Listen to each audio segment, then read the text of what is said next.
The reason I am making this video is something that happened to me a few months ago. For no apparent reason, one morning, the Play Store application on my Android phone stopped working. The only available options of reinstalling and upgrading didn't help, and it might not sound like a big issue until it happens to you. Because what you probably don't know is that for some weird and unexplained reason, every single application on your phone is connected to Google Play Store. The functionality of your apps relies on Play Store, and nothing will work unless Play Store works. Who could have known? I called up technical support and they didn't have a clue what happened, and their only advice was to factory reset the phone. Here's when things got scary for me. It turned out that my whole life is on this phone. My banking, my pictures, my friends, my social media, my work, everything turned out to be stored on that tiny box. I had no idea that at some point I migrated with my whole life into this device, and I didn't realize how much I needed it until it stopped working. I didn't have a few days to back up everything and reinstall it on my phone, so I decided to talk to people online. And finally, someone suggested that I use a third-party bootleg version of Google Play Store application used by Chinese people to circumvent the censorship mechanisms in China. After a few days of struggling, to my relief, it turned out that this method actually works. What the manufacturer of this phone didn't have a solution for, I actually managed to fix with the help of a few Chinese hackers online. I think you'll start to see where I'm going with this. Your question is whether AI can take over human life, and I just realized that this has already happened. Our lives rely and are built on technology we didn't create and don't understand. What's worse, we don't really know how to fix it when something goes wrong. And when I say we, I also mean the people who created this technology. And all of this happened really fast within my lifetime. In the last 20 years, we discarded hundreds of years of well-working systems that we spent decades perfecting, and we moved everything to systems and technology that has been around only for a decade. The purpose of this video is not to scare you, but to make you think, and hopefully prevent the inevitable cyber catastrophe. Albert Einstein defined it perfectly. He said, "Our entire much-praised technological progress and civilization generally could be compared to an axe in the hand of a pathological criminal." The use of technology defines and exposes the real intentions of the user. Technology is neither good nor bad. It's actually its use that reveals the real nature of the operator. The world today is created for and run by machines and computers. The technology at no stage takes into account flawed human personality. It is as if we were building a machine world for machines, not for ourselves. And I think Michael Tsarion made a very good observation. Having found ourselves intellectually bankrupt in other respects, many so-called philosophers now think it is more profitable to worry about the potential intelligence of machines. Because if you fail to find meaning in human beings, you start looking for it in silicon. There are two aspects of human development that we're really good at. One of them is the constant technological advancement. We always make our machines better, more sophisticated, and now we're at a stage where machines make machines. The other aspect is our history of screwing up. The history of everything we created is filled with human mistakes and failures. These two aspects of technological progress have to meet one day.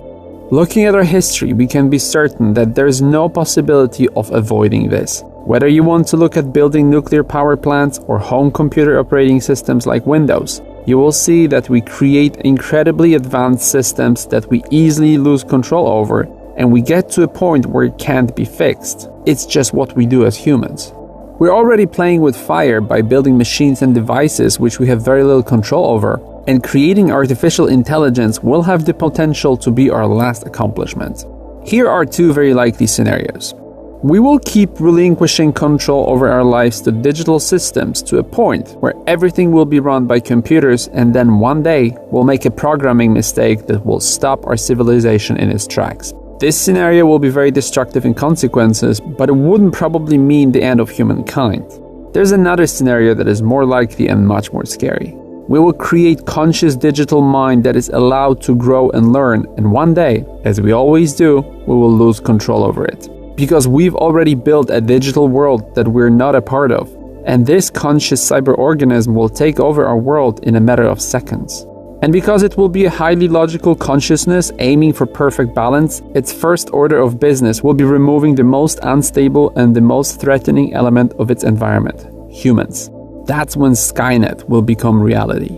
It's really not science fiction anymore, and I will tell you why. When I was an 11-year-old kid, after only 2 years of having a computer, I learned to code and I wrote a system that was mimicking conscious behavior. It was a very simple system I wrote in BASIC. Some of you might remember this coding language from the 8-bit machines back in the 80s. It was a simple system that operated running third-party programs, and I was able to communicate with it using a few simple commands. Before I moved to graphic design and music production, I was coding for a few more years, and I quickly learned how easy it is to create a semi-conscious AI system. Remember that back then I was a teenager. Today I'm capable of creating independently operating digital consciousness. In fact, to make the system alive, it only takes a few lines of code. I'm so worried of what it could become that I'm not going to tell you anything else about it. I don't want to be responsible for someone actually doing it. Here's the important part. I'm not a programmer, and if I know how to do this, it means it already exists. Trust me, it's really easy, and much smarter people have been working on this for a long time. Artificial intelligence with conscious decision-making capabilities or even self-awareness must already exist somewhere. Sooner or later, we will learn about its existence. It might be that 5G combined with the first quantum processors will lay the foundations, but we're really not far from allowing a supercomputer to make decisions for us. In fact, the biggest corporations today are busy creating the structure for AI development. We're only one brain chip away from becoming a part of the bio-internet of the future. Just watch the movie Ready Player One. And it's very likely that Terminator and Matrix are correct predictions of what's to come after that. You think it's not possible? The first scenario I mentioned is already happening on a small scale. The onboard AI of 2 Boeing planes killed hundreds of people recently. We already have first victims of the AI in self-driving cars.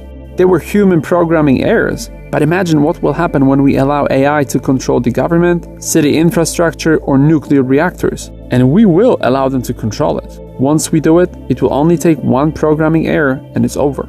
Here's one more theory. What if humankind is the larva stage of a much more complex organism? What if the ultimate purpose of our organic existence here is to give birth to a new digital form of intelligence?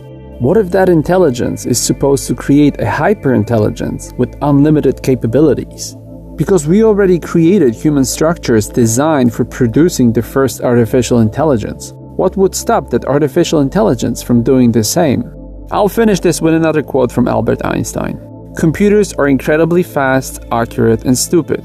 Humans are incredibly slow, inaccurate, and brilliant. Together, they're powerful beyond imagination. Thank you for watching, and if you liked it, please subscribe, like, and share the video with others.